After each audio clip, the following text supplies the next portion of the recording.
Hey there, Hoops fans. How you doing? It's your boy Jonathan Macri with my co-host Adam Taylor.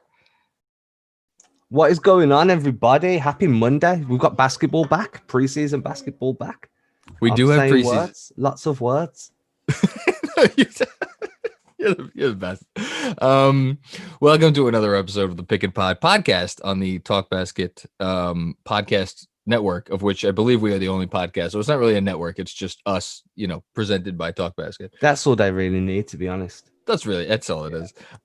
There is basketball back. I'm actually a little, before we get into, we're going to finish our Eastern Conference over-under predictions today for the top 7 teams in the East. The only thing I'm a little upset about is that there were, 3 games worth of basketball, or 3 days worth of basketball, on this weekend. We're recording this early on Monday.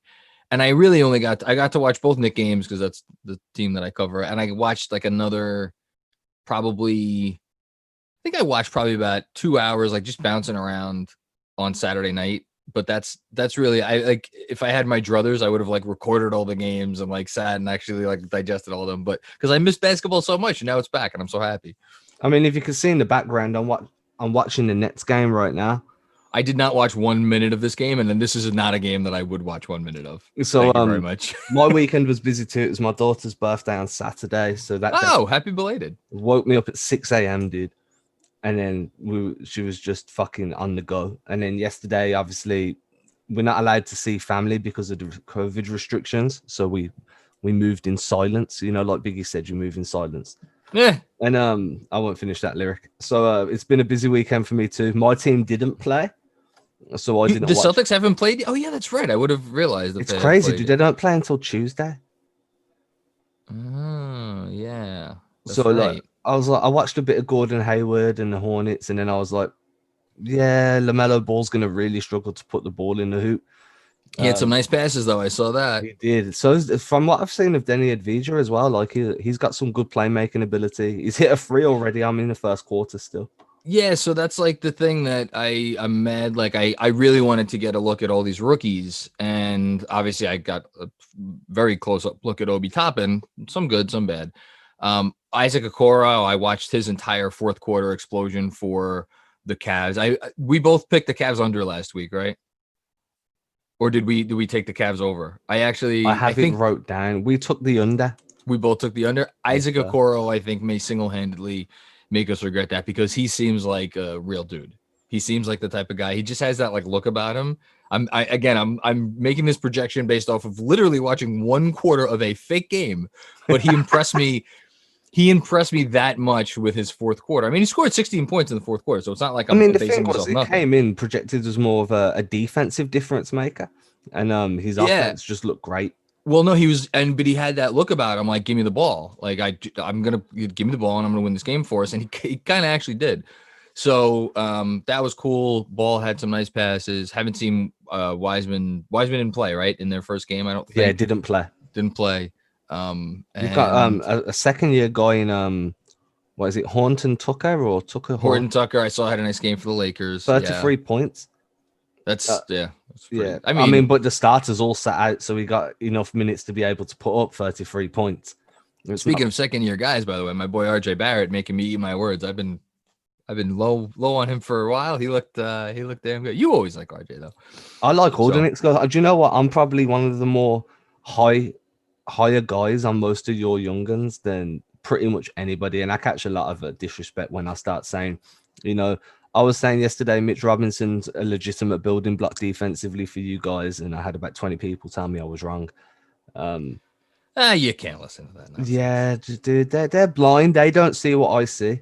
I think we will know. I'm still on the Mitch is a building block. It's not an island, but it's but I have a feeling. Well, he starts off every season slow, and I have a feeling he may start this one off slow. And speaking of starting, he's not starting right now.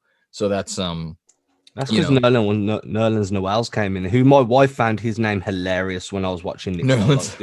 She was like, Nerlens has been good. She was like, somebody named their child Nerlens. I was like, apparently so, yes. She just looked at me and went, he got named to be an NBA player. Well, go and tell her, and this is the last thing I'll say, and then we'll finish up the over-unders. Go and tell her to look up the name of Precious Achua's brother, who I believe may be a basketball player. Oh, once she found out there was a guy called Obi on your team as well, she was like, Obi Trice. I was like, close, Obi Toppin. Close. Oh man, so lots of basketball. I wish I could have watched even more of it, but I do feel like I got a nice healthy sampling. So that was good.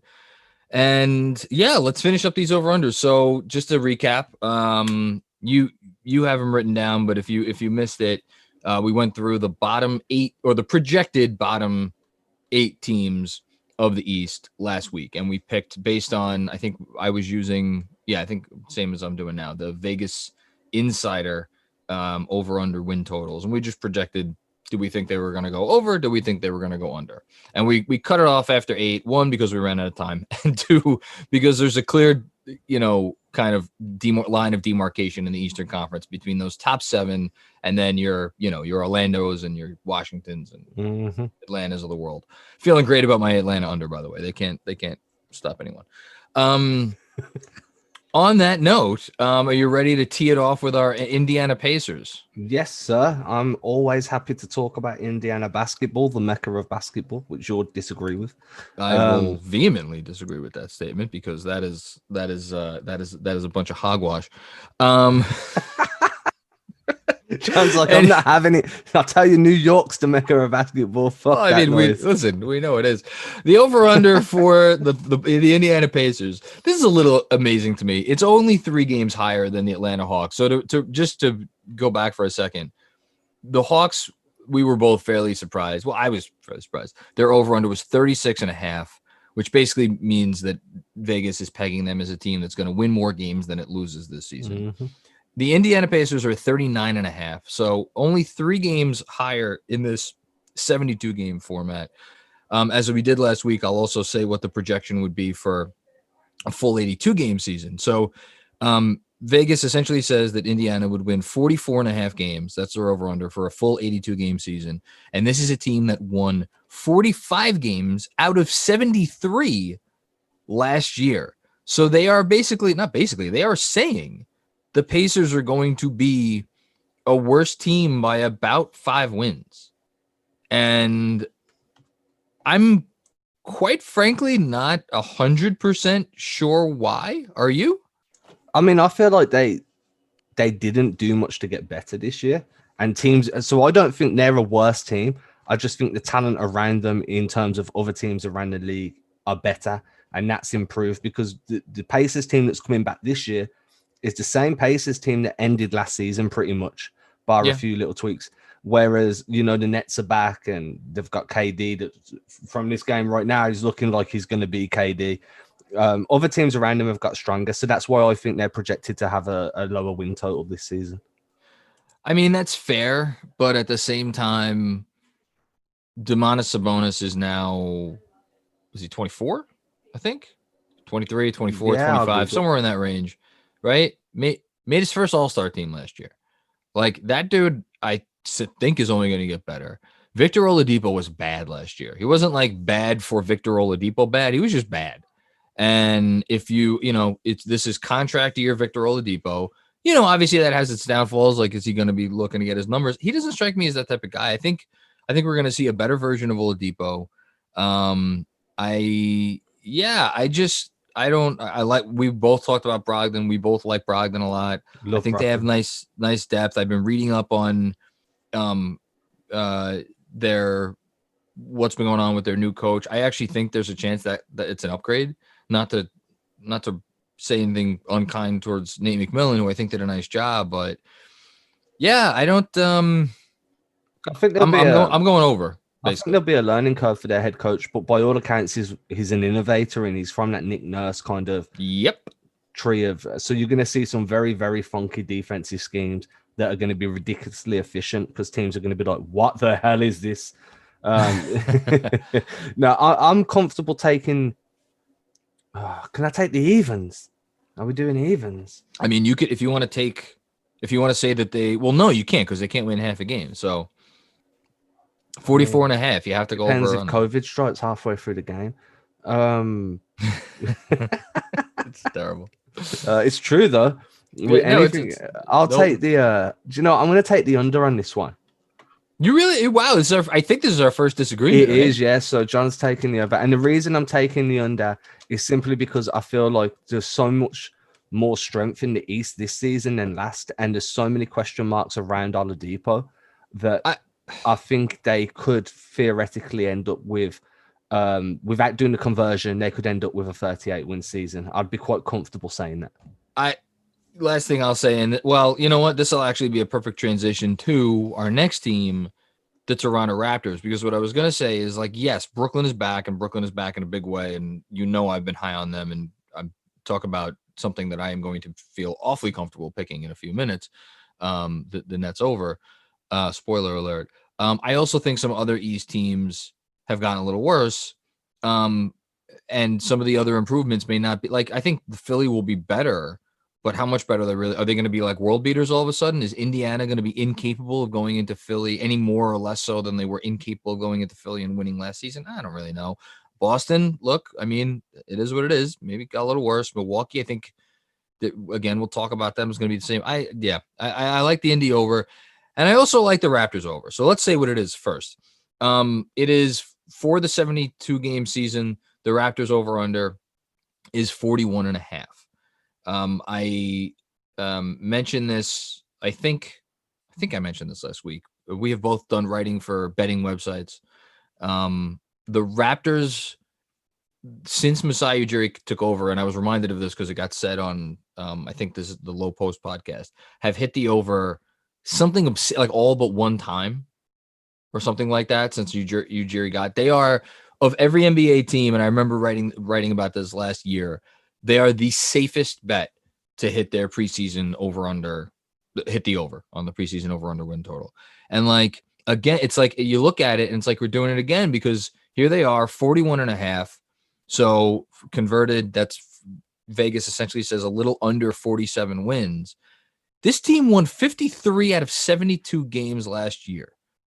So that means, again, Vegas thinks they are going to be 6 games worse. 6 games worse. And you know why? They lost Gasol. They lost Serge Ibaka. I'm sorry. Like, this team just churns out producers. Like, okay, you lose Gasol, put in Chris Boucher to up his minutes total to 20 to 25 minutes. And, like, watch him, wreak havoc all over the court. I just, it's like the old Jurassic Park line, life finds a way. This team finds a way. And how appropriate because their mascot is a raptor. I did not even plan that. I did not even plan that. That was exceptional. And I'm a very big fan of the Jurassic Park line. So that was really fucking exceptional. I threw you off there with that one. Take my hat off to you, sir. Anytime. That's what we do here. I'm kind of going to go the same way. I just feel like there's enough defensive ability on that team, and guys like Siakam and Fred VanVleet and Kyle Lowry and then Chris Boucher, that they're going to be able to grind out games. I don't think there's going to be many big wins. I think they're going to be a lot of close to the wire victories. But I definitely think that they're capable of hitting that over again. And I don't want to be the guy to take the under and then they end up in a finals, a conference finals, which is never going to happen, but still. I mean, I don't know about conference finals, but again, you're just looking. Oh, I didn't even mention Aaron Baines. Like, I know Aaron Baines. They're championships. What's that? Aaron Baines makes you a championship team, no matter who you play for. It's like, so you took out Ibaka and Gasol and you put in Baines and Boucher. Is there a little bit of a drop off? Fine. Yeah. Guess who's going to be better? OG Anunoby is going to be better. Pascal Siakam is going to be better. He didn't look good though in the first preseason game, but it is only preseason. It's only preseason, but Terrence Davis was a rookie last year, made the all-rookie team. He's going to be better. Norm Powell was good. Van Fleet just got paid. I don't think that's going to prevent him from, the only guy Malachi Flynn looked really good as a rookie. The only guy who's arguably going to be worse is Kyle Lowry, and Kyle Lowry is like, he is not a dude that I worry about dropping off. He's like the Energizer Bunny dude. He's just constantly running. I'm not scared that this team's going to fall under. I also think that in Nick Nurse, you've got a coach that knows how to win, knows how to put his players in spots to be very productive, as you alluded to with the production line. I'm also a big fan of Chris Boucher, and his. I wanted the Knicks to kick the tires on a offer sheet with him this summer, and it was never something they were going to do. And I wish they had, but yeah, what can you do? I'm going to take the over. Okay, so we're in agreement again on that one. So I've now taken 2 overs, which I think follows up me splitting the 8 previous ones with 4 unders, 4 overs. So I'm gonna have to take some unders here at some point soon, and this is gonna be tricky because I like a lot of these teams, and I don't know who it's gonna be. Next up is Miami. So I've got Philly next. I have Miami at 50. Do you know what? They're joint. They're joint. Okay. They're both. So we could just this is we're looking at different too many gambling websites out there. I have Miami at 50 and a half. Sorry, they're not 50 and a half. That's actually not true. They are at 44 and a half projected over a full 82 game season. It would be 50 and a half. So essentially Vegas is saying the Heat are going to be a 50 win team, which, hey, they went to the finals last year. They also last year won 44 out of 73 games. So, Vegas is saying they'll be about the same. Lost Jay Crowder. That might be significant. Andre Iguodala is a year older. They did draft Precious Achiuwa. We'll see how quickly he can make an impact. In terms of additions, nothing really major other than Mo Harkless, who I do think will help them. But really what you're looking at is Tyler Herro's a year older now. Duncan Robinson's a year older now. Bam Adebayo's a year older now. These are all good things. Jimmy Butler's, I don't think he's going to drop off. The only guy who's going to drop off again, the point guard is Dragic, but I don't think that's a huge deal. What do you think about this one? This is tough. I'm more confident. You see, so this is going to sound stupid, but I'm going to say it. I'm more confident Miami hits the over than I am Toronto. I feel like Miami has got a lot more wrinkles to their offense where their players are a lot more nuanced in what they do. There's not many do-it-all guys on the Heat roster. Everybody's kind of got their defined role within that unit, whereas I feel like the Raptors rely on little glimpses of genius now and again to get things done. I don't know if you'd agree there. Glimpses of genius. I like that. So I think Miami is actually a safer bet on the over here, just because what you saw from them last year is what you're going to see this year, plus internal development, which means they're going to be better at what they did last year. I agree with that. So I'd be more comfortable taking the over here than I would be with Toronto. So because of that, I'm going to take the over. You know what I want to do? I want to go back in time. I want to re-record last week's podcast so I could take more unders. That's out in the ether now, dude. Yeah, I'm gonna take. I disagree with you. I don't feel as good about this as I do either Toronto or Indy, but I do think this Miami team over an 82 game season is more often than not a 50 win team. But then again, they could win. This could be a 50 win team and they would still not hit this under, again, projecting out over a full 82 games. Goodness gracious. See, they were funny last season, Miami. They lost like a lot of weird games. I'll go with the under just to keep it moving. But I don't feel great about it. We did this last week. The ones that we would actually put money on, I would put money on Toronto, and I'd put money on Indy. I would not put money on Miami. So I'd be the other way around. I'd be more comfortable putting money on Miami than I would Toronto or Indy. Okay, that's fair. I think there's arguments for all these teams. The next team is interesting. The next team is the Philadelphia 76ers. Philadelphia 76ers last season won 43 out of 73 games. This season, in a 72 game season, they are projected to win 45 and a half games. So Vegas thinks they will be better. Again, if you want to think about it over an 82 game schedule, this is essentially predicting that Philly will win 51 and a half games. Doc Rivers is an improvement, right? Doc Rivers is an improvement. A huge improvement. Huge improvement. Wow. I mean that. Yeah, I don't know how I feel about that. I feel like Brett Brown's Brett Brown to me is a poor man's what's his name? Milwaukee coach gone out of my head right now. Coach Bud. Yeah, coach, but I think Brett Brown's a poor man's Budenholzer. In terms of they're both respectable regular season coaches, and That's fair. they're both subpar playoff coaches. And I think Brett Brown was just a poor man's version of Budenholzer, whereas I think Doc Rivers is going to come in there, instill some mental toughness, which they were lacking all the way through the year. They've added shooting as well, so there's going to be theoretically should be more room for Simmons and Embiid to operate within the paint and within the lanes. I'm still not comfortable this is going to work. I feel like this Embiid and Simmons is slowly reaching the end of its kind of its leash. Oh, really? Okay. I feel like we've seen enough of it to know that this tandem just isn't going to work. And I also have an inkling feeling that Ben Simmons will end the season in Houston. So because of all of those things, look at you. Well, that's you're throwing flames here. Yeah, so I mean, you gotta live and die by these takes, right? So listen, it's I look, it's not a crazy take because James, we haven't gotten to the West yet, but James Harden's going to get traded at some point. It's the best season. Package available, in my opinion. You're not going to get the draft picks and the draft capital that you want from a team that Harden would be willing to play for. Not that Harden has that decision. No, I know. I don't think. I just don't think that. I don't think the Sixers are going to trade Simmons. I think they're going to give this thing the full year, and that's where I disagree. I guess that's where I disagree. Like I'm like you. I'm skeptical it's going to work long term in Philly, and I don't think those guys are going to play like another, 3 seasons together, let alone 10 seasons together. I think it's going to end at some point. I'm like you. I respect Doc.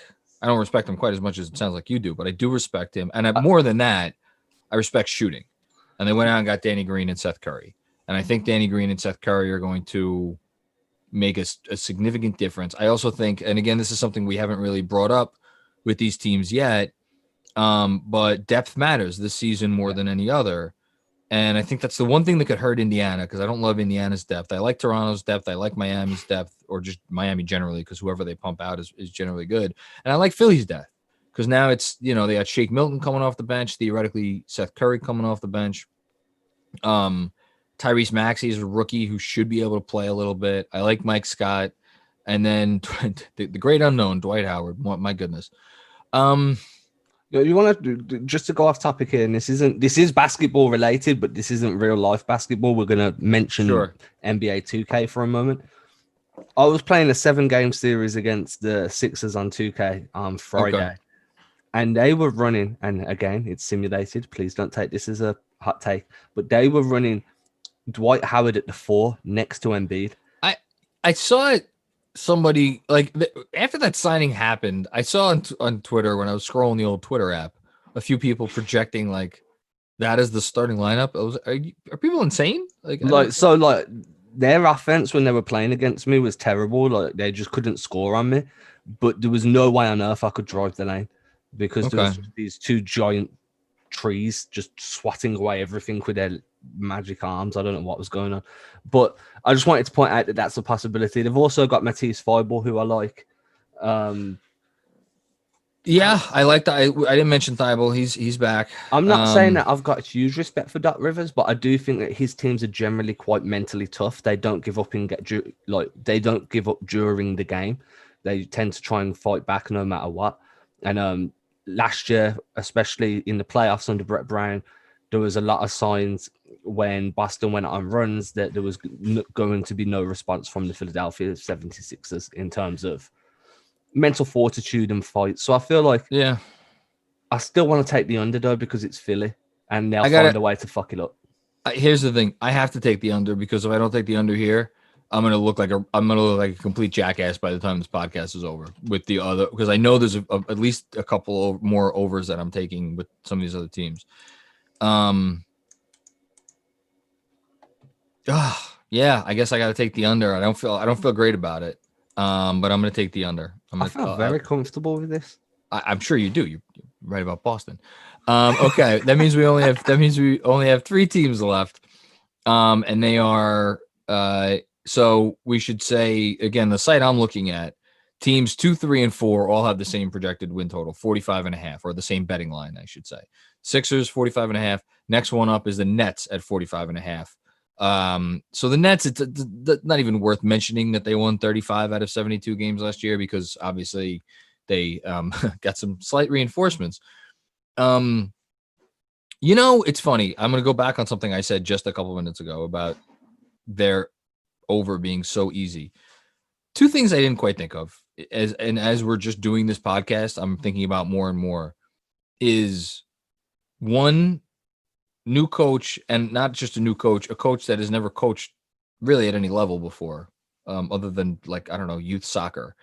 And that there is some potential for the stuff to go on with that team. Like I'm thinking about Steve Nash said yesterday, I think it was, that like Karis LeVert is a starter in this league. He just may not be a starter for us. And then I'm like, oh, okay. Wonder how that's going to go over in the locker room with specifically LeVert and anyone who's in his corner. And then like the prospect of like Kyrie and KD sitting out random games, and what's that going to look like? I'm going to take here's the thing. I think a healthy Nets team is still my pick to make the finals, which I've said on this podcast before, in the East. But I don't, man. What do you think? 51 so 45.5. So I think every move they made this offseason was very intelligent. They didn't do anything half-heartedly. I think that they've I don't understand why you bring in Steve Nash to then put D'Antoni as an assistant coach. It should have been the other way around, in my opinion. Yeah, but you know why Steve Nash is the head coach? Because we know who actually runs this team, and that has become like Nash. But I just don't understand that when you've got one of the greatest innovators in the NBA as an assistant coach. Maybe this is going to work. Maybe it will. I feel like there's two teams in the East that I feel like if it implodes, it's going to implode spectacularly. One of them we covered last week with Atlanta. Okay. And one of them is Brooklyn. I feel like I don't see it, man. No, it's going to be an ego thing if it does, but Kyrie and KD just seem to be really close. That's the thing. This isn't Kyrie, and if it was Kyrie and literally any other star, I would be on board with you 1,000%. It's Kyrie and the one guy who's like, I appreciate you're crazy. I'll give you some crazy right back. We'll do crazy together. And then you got DeAndre Jordan there as the peanut gallery. It's great. I've got a feeling that they're going to be the strongest team in the East come the end of the regular season. They're my finals pick. I've said that. I can't do anything but take the over, because when it's clicking for them, it's going to really be clicking. I love the pickup of Landry Shamet. I was high on Shamet during his time with the Clippers. I'm going to be high on him with Brooklyn. I love Joe Harris. Yeah. Do you know what? Most of their team, I look at, like, I'm watching them now, and I'm just like, just so many good competitors. Dinwiddie, LeVert. It's hard to look at another team in the East and be like, they're more stacked, because I can't think of one in terms of talent and depth. Yeah. I just don't know that the regular season will be a priority for them. I don't know how many games Kevin Durant is going to play. Is Kevin Durant, going to play 50 out of 72 games? He's going to play 65 out of 72 games. He's going to play 70 out of 72 games. That's a really good caveat. This is what we don't know. I'm still going to take the over like you, which means I've now taken, of the 5 teams we've done today, I've taken 4 overs. I have to take another under somewhere here, maybe 2. And I'm sorry to say one of them is going to be the next team, which is your Boston Celtics. Again, our 3rd team in a row with 45.5 as their over under. Again, 51.5 over 82 games. They won 48 out of 72 last year. So Vegas thinks the Boston Celtics will be a little worse. And they got a little worse. They got a little worse. They did. I'm going to start that off by saying they got worse in terms of talent, but they're actually going to be better in terms of hierarchy and offensive and defensive structure. There's going to be clear number 1, number 2, number 3 options now. Whereas before it was kind of like interchangeable depending on who's having a hot night, because there was just so many guys that could get buckets. That's fair. I'm willing to take the under here too, simply because we don't know what type of Kemba Walker they're going to get. Romeo Langford for me projects as this season, especially somebody that's going to be relied on to create off balls opportunities once he's healthy in the second unit. There's a lot of talk. I know that Zach Lowe on his podcast with Yeah, I listened to that spot. That was a good and spot. they said that Jeff Teague and Brad Wanamaker, or Jeff Teague was a downgrade from Brad Wanamaker. I kind of disagree, but I get it, you know. Yeah. I'm willing to take the under on this, but by probably 1 or 2 games, because if there's any more injuries to that Celtics team that creates a lasting niggle for the rest of the season that's going to require surgery or anything, then they're done. So I'm willing to take the under. That's the thing. If anything happens to Tatum or Brown, either one, not both of them, if anything happens to either one of them for a sustained period of time, I think they're less able to withstand that loss than literally I think any team, because like Brooklyn, that's the nice thing about having LeVert, right? Is if one of your stars go down, you plug in LeVert, he could give you some creation ability. So that's fine. Philly, we've seen them thrive more when one of their 2 big guys is not there. Miami, just you can't kill them. It's the system. It's they will be fine. Toronto, same thing. And Indy, we're all the way down the line. I'm going to take the under 2. I don't feel great about taking this under, just like I didn't feel great about taking the Philly under. See, my thing is there's depth in Boston, but that depth is very young, and a lot of that depth is very inexperienced. So it's all well and good having guys that can create shots, that are play finishers rather than playmakers. It's all well and good having guys that can jack up threes, but when you don't have the NBA reps to go along with that skill set, there's no saying whether or not that's going to be translatable straight away. So I'm very happy to take the under there, and that's the team that I write about. So please, if anyone who's a Celtics fan's listening, just give me some leeway here. Listen, we'll forgive you. The only thing that makes me especially nervous about this is I do think Tatum is going to take a leap at some point this year, but I just think maybe it'll be when it counts. It'll be in the playoffs. Yeah, I've got him as a top 5 MVP candidate in the next 2 years. So yeah, I feel comfortable saying that with the next 2 years caveat. I don't think he's going to be a top 5 MVP guy this season. Not this year, no. Although, if LeBron and AD sit out the beginning of the season, like they may, I don't know. Although you got KD back. Yeah, whatever. I think you hit the nail on the head. All right, let's finish up. The Milwaukee Bucks.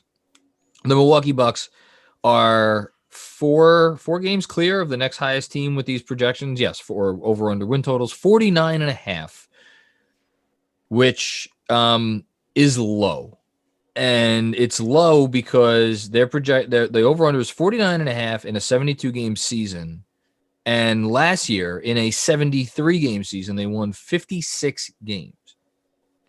I think everybody seems to agree the Bucks got better, not worse, by going out and getting Jrue Holiday. Now, is it that they got better for the playoffs and they stayed the same in the regular season? Like I don't know. Other additions: DJ Augustine, Bobby Portis. Portis had a nice little game already. As much as that pains me to say. I Giannis is not the guy. I mean, the Giannis situation obviously looms, right? And that's going to be on people's minds. Is it though? It's like I think there's going to be that additional pressure to win, but I feel like that pressure is going to come in the playoffs, not the regular season. I do think that the guys like Jrue Holiday that have came there to play with Giannis want to show him that he's capable. That team is capable of providing a championship to him in the very near future. So I feel like, I don't think it's something they'd admit, but I feel like that's definitely something that's going to be part of their psyche. I mean, they got Brent Forbes also. I like Brent Forbes. Brent Forbes. We talked about Brent Forbes. Yeah. Chris Middleton's so good. He's just so good. He's the best role player in the league, and maybe that's even giving it not. I mean, I don't mean to say that to diminish him. I mean, he is the best. Like, he's the best of what he does in the league by far. He's like Klay Thompson, basically, right? I would say that when it comes to the regular season, I'll always take the over when it's this low for Milwaukee.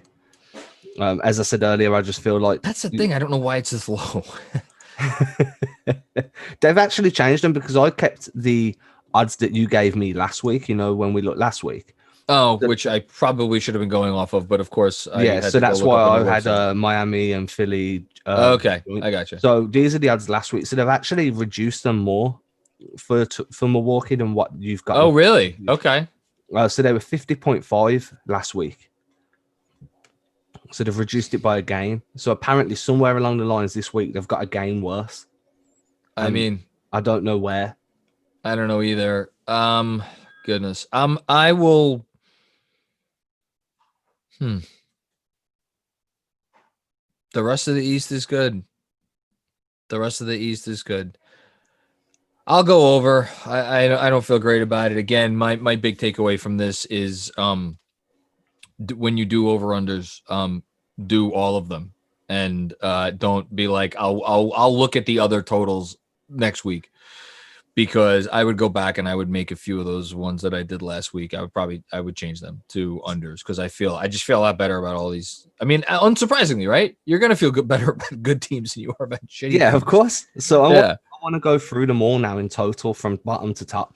All right, let's finish up by doing that. Yeah. We both agreed that the Cleveland Cavaliers will finish under 22.5 games. Okay. We agreed New York would finish over 22.5 games. Yeah, and I'm not feeling great about that. Continue. Detroit, we agreed they would finish under 23.5. Feeling good about that. Charlotte, we agreed they'd finish over 25.5. Feeling Nonchalant about that. Chicago Bulls, we've got them finishing over 29.5. I feel a little bit not so great about that one. Yeah, I think if there's one that I would change, I would go under there now, because that's a lot of wins. We've got the Wizards finishing over 33.5. Still feel good about that. We've got Orlando Magic finishing under 32.5. Still feel good about that. We've got the Hawks finishing under 36.5. Still feel good about that. You've got Indiana finishing over 39.5. I've took the under. Yeah, it's funny. I was so high on Indiana after doing the last 6 teams. I don't know that matters. I'll still take the over, though. I'll still take the over. We've got Toronto agreed upon finishing over 41.5. Feel great about that. Miami finishing over 44.5. Fine. Philly finishing under 44.5. Sure. That didn't sound confident at all. I'm so not confident in any of these. Brooklyn finishing over 45.5. Okay. Boston finishing under 46.5. Okay. And Milwaukee finishing over 50.5. Yeah, of everything that you just said, I think the only thing that I feel really good about, I would go and bet actual real hard-earned dollars on, is the Atlanta under. I feel really good about the Atlanta under. I feel really good about the Toronto over. Fair enough. I like the Hornets over. I don't know why I'm high on them. It's probably the Hayward effect. I'm probably looking at it through Robin Hayward tinted glasses. I think that's it. I'm looking at the Wizards. I kind of like that over but the Atlanta under and the Toronto over I like, which of course means everybody listening should go out and bet the opposite of those two things right now and earn yourself some money over the course of the season. We'll be back with Western Conference. We'll be back with the Western Conference next week. And then next week, let's get a little calendar here. Actual basketball starts, like real basketball, like real games that count, start 1 week from today when you were listening to this, because I'm assuming this will drop on Tuesday. Mm-hmm. So we may have to cram all those Western Conference over-unders into one episode. So we'll count on our Western Conference over-unders being in next week's episode, but full 1 through 15. With far less analysis and probably just a few hot takes sprinkled in for entertainment. Yes, because we love hot takes. And then we get to start analyzing the regular season, which we're both very excited about. And I think that's it. Thank you for listening to another episode of the Pick and Pod podcast. Go and subscribe, rate, review, whatever. And we will be back with you. Just whatever. With another episode next week. Namaste.